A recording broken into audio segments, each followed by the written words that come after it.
The fullness of life flows through me.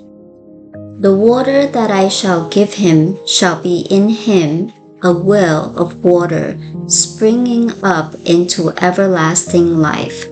John 4:14. Your place in life is to become an outlet for its wisdom, intelligence, love, beauty, and creativity. Your relationship to life is that you are of like nature to it. You are in it and it is in you.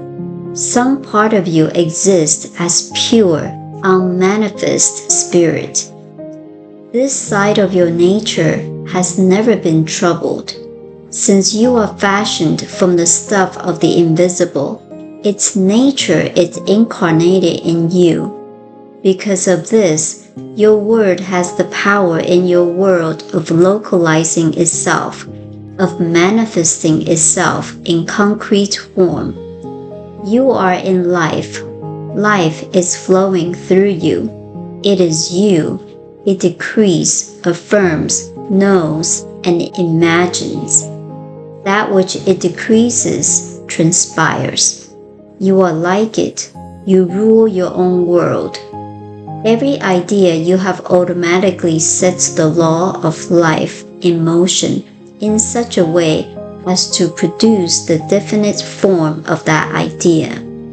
There is something involved in a sunflower seed that acts upon the creative energy of nature in such a way as to produce a sunflower and not a cabbage or a potato.